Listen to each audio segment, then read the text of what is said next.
6 assists, 5 rebounds. Kelsey didn't shoot because she was force-feeding Kelsey Mitchell, trying to help her keep this streak alive. You do new WNBA record.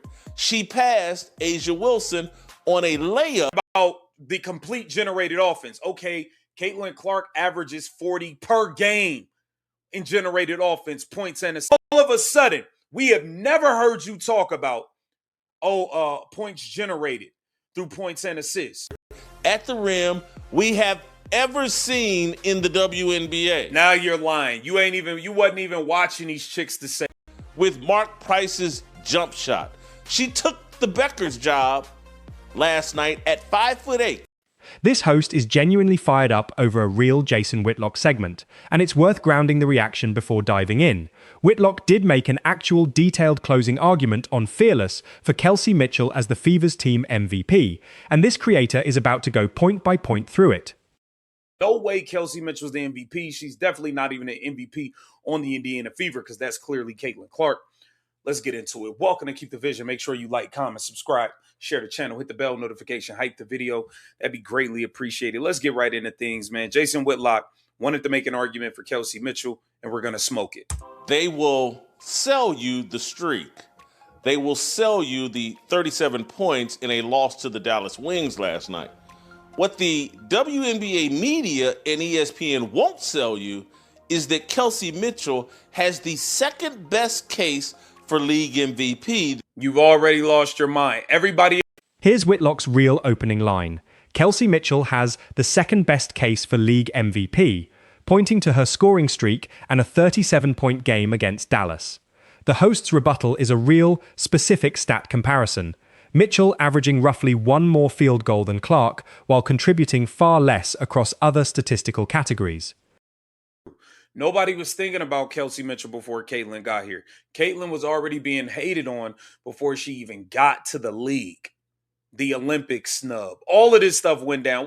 Come on, knock it off. Caitlin Clark has been named Eastern Conference Player of the Week 4 times this season. Yes, she's been named Eastern Conference Player of the Week 4 times. Why? Because look at the points and look at the other things. 10 assists, 9 assists, 5 rebounds. Look at all of the other things, Jason. You guys just look at points.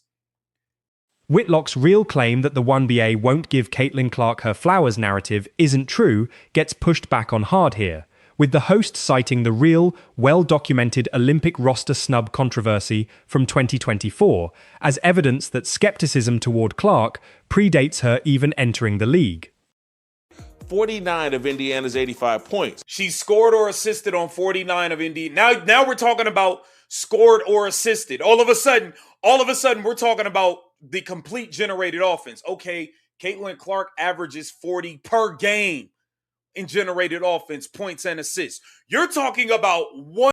The real stat about Clark being named Eastern Conference Player of the Week 4 times this season is accurate, and the host's counterpoint, highlighting her assist and rebound numbers alongside her scoring, reflects a real, substantive statistical rebuttal rather than just dismissiveness.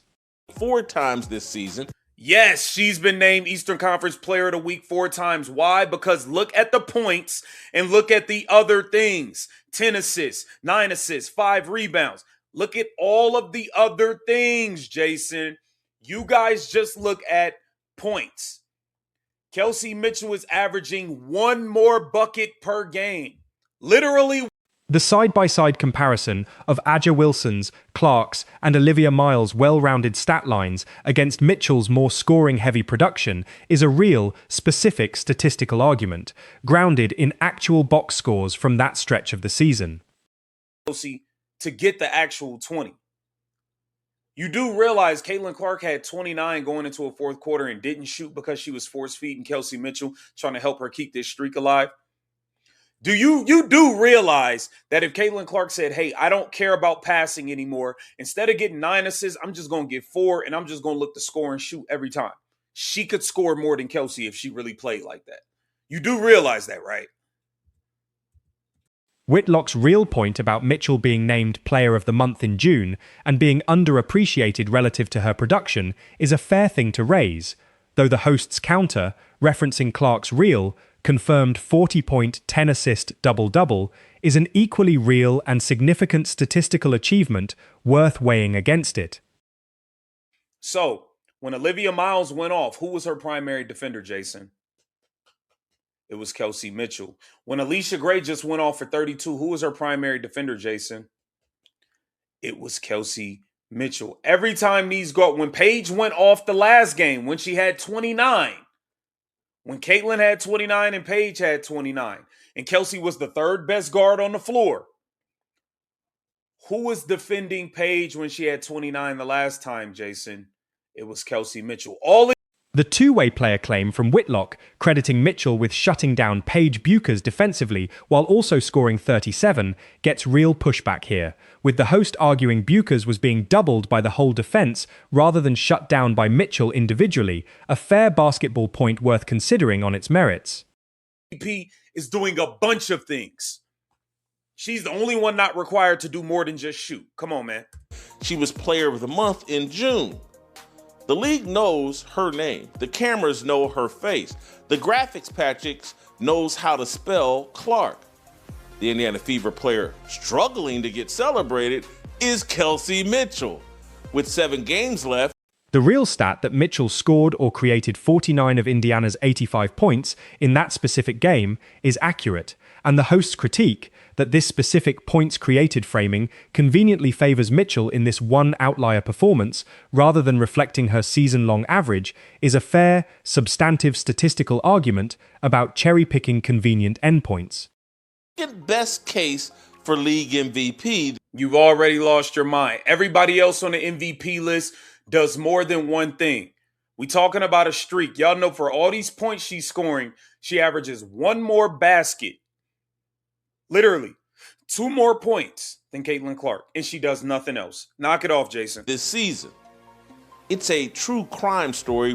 Whitlock's claim that Mitchell is the most creative and best finisher at the rim we have ever seen in the 1BA is a real, strong statement worth scrutinizing.